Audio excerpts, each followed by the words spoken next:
2, 3, gravando. Episódio 16, governo Fernando Henrique Cardoso, FHC. Vamos lá, respirar, tem muita coisa para falar. Serão pelo menos mais 2 episódios aqui. Consolidação do plano real, câmbio do dólar flutuante, primeira-dama Ruth Cardoso e o José Serra. Então, assim, provavelmente o que faltar aqui, eu vou colocar numa outra apresentação só para falar sobre Ruth Cardoso, a gênese dos planos sociais do Brasil. Não foi o Lula e o PT que criou, isso é uma marketing, é um plágio, isso é um estelionato eleitoral que devia ser criminalizado lá no Supremo Tribunal Federal, lá no TRJ, no Supremo Tribunal Eleitoral. A grande mentora de todas as coisas, que o Fernando Henrique ocultou para fazer também o estelionato eleitoral dele, e o Lula copia igualzinho a cartilha, tudo aí. O FHC viajava para o mundo inteiro, o Lula viajava para o mundo inteiro. O FHC fez o Mercosul e o BRICS, o Lula vai lá ficar fazendo o Mercosul e o BRICS, é uma cópia.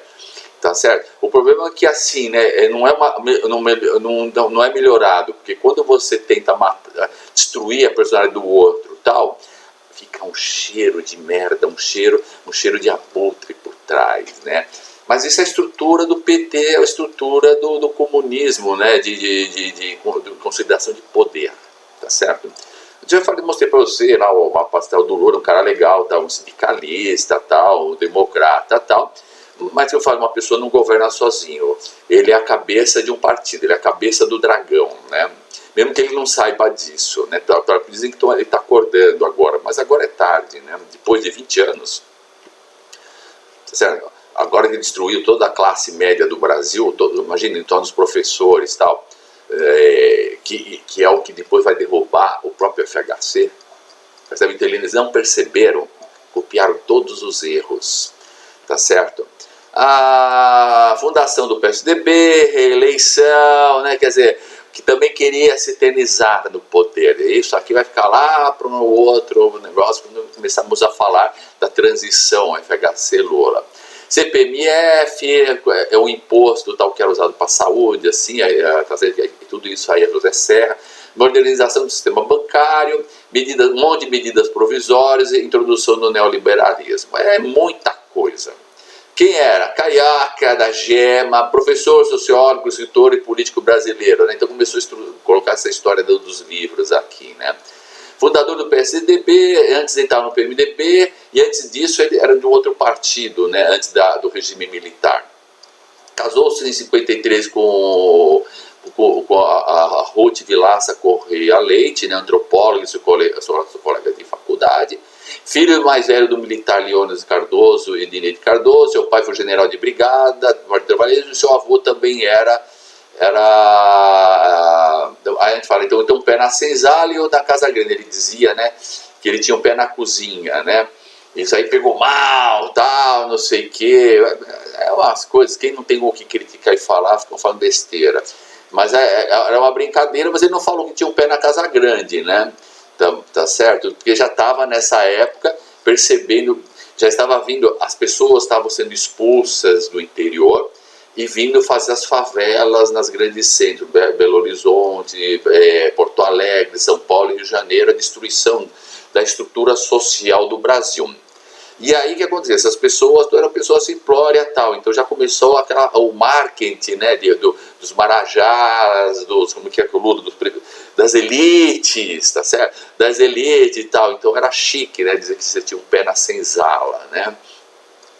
Então ele era um da família tradicional de militares e políticos do Império do Brasil. Seu bisavô foi general Felicíssimo do Espírito Santo, deputado e senador pelo Partido Conservador, e presidente da província de Goiás, lembra Getúlio Vargas? E o avô foi general de brigada, João Inácio Batista Cardoso.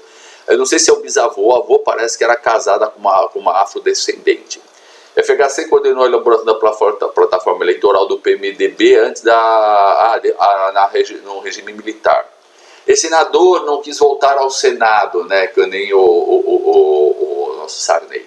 Ajudou a fundar o PSDB em 1998, quando o Collor ia ser eleito presidente. Então, de novo, o mapa dele, né? Quando, em 1995, quando ele entrou em presidência, por precessão dos com progressão do Sol. Veja, o Sol dá uma volta em torno da Terra em um ano, ou seja, são 360 graus, o zodíaco, né? O Sol dá uma volta no zodíaco em um ano, ou seja, em média o Sol anda 1 grau por dia. Depois ele nasceu em 55, em 95 são 40 anos. Depois de 40 anos o Sol dele, por progressão, veio parar aqui, tá certo? Depois ele já estava com 60 anos, né? De 31 para 95, quase 60 e pouco anos, estava em conjunção aí com Marte e Urano, em briga aqui com o elemento feminino de novo, tal, e provavelmente com a Ruth Cardoso nessa época já. Porque diz as más línguas, né, que ele era um big do mulherengo, né? A minha professora e coordenadora de pedagogia das aulas da Unip, né, era conhecida dele, das palestras, e as mulheres ficavam tudo babando por ele, ai, babava, que ele falava bem, ele falava muito bem e tal. E ele tem aqui, ao contrário do Lula, ele tem um Urano bastante aflito aqui, bagunçado com a Lua, né, com a imaginação, e com Júpiter no sistema social. Tanto que ele nasceu antes da Segunda Guerra Mundial. Aí ele foi em 64, aí ele foi caçado, tal, mas aí os pais e os avós eram militares, né, tinham condição, tal, e havia governo, tal. Ele foi arrumar um emprego no Chile, depois em Paris, foi indicações. E a Ruth Cardoso era uma sumidade de reconhecimento mundial. E ela era um ano mais velha que ele, né? Isso indica esse caso aqui desse Júpiter aflito aqui e tal. Veja, isso aqui é astrologia, brincadeira, tal, para deixar essa coisa mais engraçada. E de novo, né, o Saturno dele tá mal com a Lua, tal, né? 30 anos depois, ele estava aqui, 27 anos, não sei que, dos 20 e poucos anos dele, 30 anos de idade, o Sol dele estava em oposição aqui a Saturno, né? Que fez todo essa tolimento na vida dele. Aí isso é só para fazer um charmezinho disso aqui, tá certo? Vamos lá, critérios de análise, vocês estão cansados já de saber. Então, em que condição a situação pode se encontrar, condição de governabilidade? Pluripartidarismo presidencialista, então você tinha que fazer um monte de negociação no Congresso Nacional para poder governar. Na época dele não tinha 40 ministros, né, para ficar dando cargo para todo mundo para poder governar, porque ele tinha algumas ferramentas a mais, tá certo? E, não, foi culpa dele, não, foi o Lula junto com o PMDB e o Centrão que destruíram essas ferramentas. O PT cavou a própria cova, não foi o Lula caiu na cova, tá certo? Porque quem mandava era José Dirceu Genuíno e a Trempa, tá certo? Constituição de 1988, tá certo? Então, ela dá muitos poderes, ela dá muito poder ao Congresso Nacional. O PT se firmando como Partido Popular, uma concorrência pesada. Os estados e prefeituras falidas, tá certo? Esse tema é muito importante depois para entender, né, as privatizações de banco e tal, e aí ele vai fazer um acordo com os estados, para os estados não se endividarem e o governo federal assumir a dívida, tá certo? Para poder ter estabilização monetária. Fábrica de criação de prefeituras, os órgãos públicos estatais eram cabides de empregos, mas ainda restavam alguns políticos da velha guarda para poder segurar a onda, né, a onda do imperador, né? Então era essa situação que ele se encontrava internamente, né? Externamente, a crise econômica no México, Argentina, dos países asiáticos e da Rússia, forte desvalorização das commodities, os Estados Unidos mandando o Brasil às favas, porque os Estados Unidos estavam tentando entender o novo cenário mundial, a União Europeia e a China. A China estava crescendo, a União Europeia, a Alemanha estava se consolidando e fazendo a União Europeia, e os Estados Unidos precisavam entender o que estava acontecendo lá, tá certo? O West Point estava com a cabeça toda lá, que nem agora o Trump aí, né? Depois do primeiro governo dele, né? Quando ele levou aquela porrada da Covid e do negócio, agora ele está aí tentando ver como que é a posição dos Estados Unidos no cenário mundial, né? E tentando apagar a sujeira toda que ele fez atrás, né? Evasão de cabeças da cortina de ferro e milagre italiano, né? Então agora são, veja, então no governo, no Itamar Franco, a Sessetinha estava aqui, houve um pequeno pique e tal, que segurou o PIB brasileiro e tal, e aí, né, aí facilitou a entrada do Fernando Henrique como presidente. Só que quando ele assumiu, as commodities foram pro saco, né? Então ele enfrentou uma crise pesada. Então ele fez um monte de merda, mas provavelmente, se a gente olhar o cenário e tiver que voltar a fazer alguém no lugar dele, não tinha outro jeito de fazer. Aí o tema dele, você pode ver que os planetas dele, o Sol dele estão tudo livres, né? Ele não tem rabo preso, né, com as coisas, né? Aí vamos voltar lá, vamos fazer um pouquinho de brincadeira aqui, né? Então o Sol dele aqui, ó, tem um aspecto aqui, que são composições do céu, isso aqui não existe. Esse pessoal faz esses mapas astrais e bota um monte de porcaria de merda pro negócio. O Urano dele só tem os aspectos fortes, o Netuno e Marte em quadratura com Vênus, mas essa é a parte sentimental, tal, emocional, isso, as farras sexuais, as traições dele e tal. E o Mercúrio dele está isolado aqui, mas está em Gêmeos, né? E o Sol em Gêmeo livre, né? É um grande pensador, né? E casou-se, né? Como se diz assim, né? Ele casou com uma colega, tal, que é uma mulher muito inteligente e tal, ele não casou por sexo, né? Ele casou, não foi por conveniência, porque ele casou assim, ele pensou assim, eu tenho uma grande mulher ao meu lado, eu sou um senador, a minha família é de generais, tal, eu preciso de uma grande mulher ao meu lado, né? Ele casou com uma das maiores, uma das grandes mulheres do Brasil, tá certo? Foi um casamento, não foi um casamento arranjado, mas foi um casamento de conveniência. Ele não casou com a mais gostosa da faculdade. Ele casou com a mais inteligente da faculdade.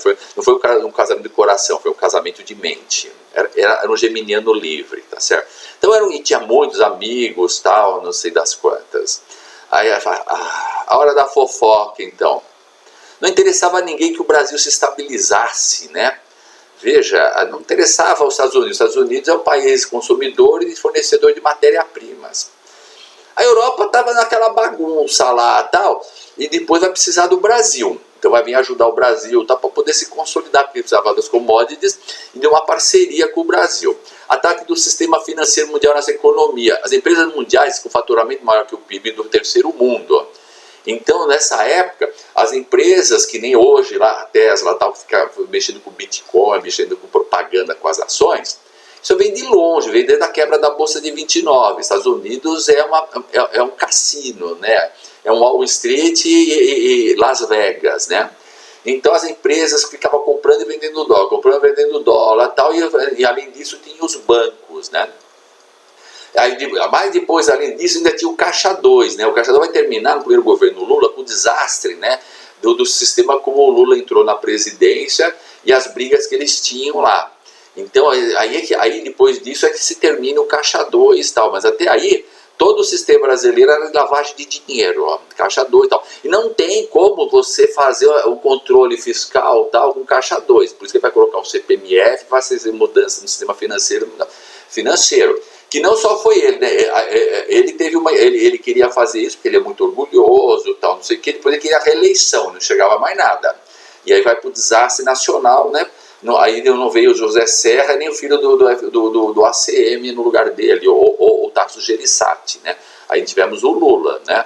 Mas o Lula veio aprendendo, depois a gente veio aprendendo tal, mas o Lula é a cabeça do PT, certo? Depois eu entro nesses detalhes. Empresas parlamentares despreparados para isso, né? Nem o FHC estava preparado para isso. Agora o Baixa, todo aquele pessoal, trabalhava no Conselho de Washington, trabalhava lá em Washington e trabalhava para o sistema financeiro. Então esses caras que faziam os ataques, então, eles conheciam todas as artimanhas. O FHC pegou toda essa turma e falou assim, não, agora vocês vão trabalhar para o Brasil. E esses caras eram de classe média, tal, não sei o quê, e não tinha esse negócio de enriquecimento, tal, não tinha essa propaganda americana do Brasil, que o importante é passar a perna dos outros e enriquecer da noite pro dia. Então esses caras era metade honesto, tem 50% de honestidades nele, né? Mas fofoca aqui é a evasão de cabeças da cortina de ferro, né? Então estava tendo um problema lá na Rússia. A Rússia, por que a commodities caíram? Provavelmente, né? Porque nesse período aqui, a Rússia, tá, o Oriente Médio, tal, principalmente a Rússia, as grandes cabeças indo embora, as indústrias da Rússia estavam todas falidas, a KGB e a máfia estavam assumindo essas empresas, não precisava vender petróleo barato, ouro barato, ferro, porque a Rússia também é produtora de ouro. E as commodities todas despencaram. E além do mais, começou a haver um boom de crescimento que culminou no Lula com a invasão das cabeças da Rússia. Porque os caras trabalhando na empresa naval, aeroespacial, não sei o que, militar, tal, informática, tal, os grandes cabeças da lógica, da computação, o jogador, mesmo das Olimpíadas, foram ganhar dinheiro na Europa e nos Estados Unidos. E houve um milagre italiano, né? Que a gente vai falar lá no José Serra, né? Que é do saneamento fiscal da Itália que nós copiamos, tá certo? Porque a Itália ninguém pagava imposto nessa época, como Israel. Então esse ocorreu tanto na Itália como em Israel. Vamos para frente e tal. A gente conversa com mais detalhes. Já estou em 15 minutos já. Eleição e mais uma trapaça. Então lá no governo Itamar Franco, né, no final do governo Itamar Franco, ele colocou o Rubens Cúpero no lugar dele, e aí ele fez o tal, né, o República da Imprensa que se chamou escândalo da parabólica, né? Escândalo da parabólica, não era a antena parabólica, era da parabólica, assim, porque o sistema financeiro, todo mundo aplicava o dinheiro na poupança para você ter, tem uma hora que a poupança era melhor rendimento, e a outra era o overnight, e tinha mais umas aplicações lá. Aí o que aconteceu? O sistema financeiro, toda hora eles colocavam uma curva, já vinha lá do Sarney, e a gente na Universidade Federal ficava pegando aquela curva, fazendo simulação computacional para entender, para saber onde a gente ia jogar o dinheiro, se ia jogar dinheiro na poupança, no overnight, assim por diante. Então ele fez uma parabólica assim, né? Era a curva da taxa de juros do Brasil, que tinha que ser publicado no Diário Oficial e os jornais publicavam. De tal forma que um período do tempo era melhor pôr dinheiro na poupança, depois tirar o dinheiro da poupança e depois botar na poupança de novo. Mas eles fez ao contrário, aquela parabólica assim, para colocar o dinheiro na poupança. Quando viesse a eleição, aí a poupança despencava. Todo mundo, as universidades federais fizeram lá a simulação, descobriram isso, porra, isso é estelionato, agora vai aumentar o valor da poupança e a poupança vai cair. E onde a poupança eu não tiro dinheiro para financiamento da casa própria, né? Então o Brasil só tinha estelionato eleitoral, então ele estava achando que o FHC não ia fazer porra nenhuma. Não ia fazer tudo o que ele fez, que ia ser mais estelionato natural, que ele ia se juntar com o PMDB e tal, e mais um pé no cu do povo brasileiro. Só que ele pegou e fez o programa, tá certo? Ele foi e fez, e entregou para pessoas despreparadas e havendo a superpopulação nas grandes cidades, tal, a invasão da população do rural, tal, e a consolidação do petismo, né? Tá certo? Então o Brasil é sempre o problema da eleição, agora nós temos o problema da reeleição, e temos o problema não é de tirar o Lula, não é nada contra Lula, mas temos que entrar gente nova, né? gente que possa mudar o sistema. O PT não tem como mudar o sistema, baixar o número de Bolsa Família, tal, não sei o quê, para arrumar as finanças do país. E temos que preparar o Senado, tem que criar um conselho de Washington, nos defender do Trump e nos defender de todo o sistema mundial e da China e tal. Apesar que a China é muito mais parceira nossa do que não. Então nós temos que perceber essa situação e tem que ter um grupo ligado aos militares, à Polícia Federal, à Receita Federal, os economistas, sociólogos, biólogos, que tem a ver com o problema da Amazônia, o pessoal da Petrobras, dos geólogos e tal, montar uns matemáticos e físicos e outros químicos para vermos toda a questão de desenvolvimento. Já estou em 18 minutos, 19 minutos. E aí, né, botaram, aí o Topetudo colocou o Ciro Gomes na economia. Então você veja que era a formação de gente, né? Ciro Gomes participava das reuniões, ele era o peixinho do cara do Tasso Gereissati. Então esses caras estavam preparados e o Lula acabou com ele. Depois nós vamos entrar nisso daí para vocês entenderem o governo Lula, tá vendo? O que está por trás das coisas. Nós estamos aqui para fazer propaganda eleitoral, nós temos que tentar entender o que está por trás. Como deixou o país? Desempenho no crescimento do PIB, despesa de renda. Enxugou a máquina pública. Entre 95 e 2002 foram criados pouco mais de 5 milhões de empregos formais, com mais de 627 mil empregos, novos empregos. Foi a maior criação de emprego desde a ditadura militar, mas por outro desemprego cresceu de 35% entre 1995 e 2001, atingindo os piores índices. A proporção da dívida pública em relação ao PIB cresceu 30% para mais de 60%. Esse aumento se deve à queda das reservas internacionais, à alta taxa de juros e pela absorção da dívida dos estados, da federação com a lei de responsabilidade fiscal. Durante o seu governo, o produto interno bruto caiu de 4,8 bilhões, né, de dólares, não chegava a bilhões, para 2,2 bilhões e aí aumentou a desigualdade de renda, né? É por isso que ninguém queria mais ele, tá? Não era bem isso, né? Ele podia ter criado o Bolsa Família, né? Que era a Bolsa Escola e não sei o que era uma coisa mais decente, que era só para quem trabalha, não era para cachaceiro, pinguço e em geral, que não tem como um país do Brasil como pagar. Aí vocês vão ver aqui, né? Que só se sustentou essa loucura devido, né, a esse pico no valor da commodity, que o estelionato eleitoral do Lula funcionou, tá certo? Essa criação e essa gastança do governo Lula, porque em geral não tem isso e isso é sazonal, não pode depender disso. A nossa política não pode basear na sorte, não sei o quê, tanto que agora nós estamos nessa crise infernal, uma crise mundial. E o Lula estava querendo, assim, achou que ele começou a churrascar, vai dar um peido e a curva das commodities ia voltar a subir, não subiu, né? Tá certo? Então, veja, tem que ser uma coisa mais responsável, tá? Não adianta ser bonzinho, querer ajudar os outros, tal, né? Você tira o prato de comida de um para o outro fica com fome, né? Alguém tem que comer, né?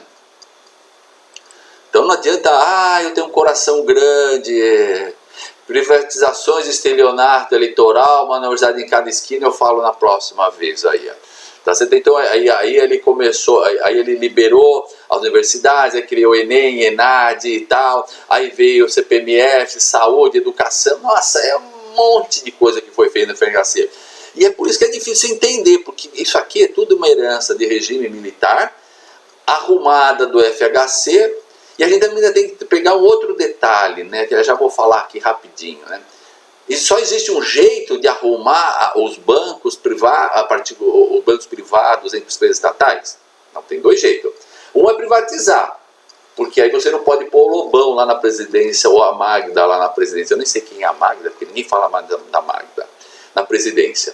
O outro é você ir na Constituição e criar uma lei dizendo, né, que todas as empresas estatais tal vai ser eleita por privatizar, vender por um mercado de valor, vender 45% das ações no mercado, ficar com 55% o controle acionário, e colocar lá na Constituição que o presidente tal tem que ser, não pode ser eleito politicamente, ele tem que ser eleito pelos acionistas tal, não sei das quantas, e por qualidade técnica.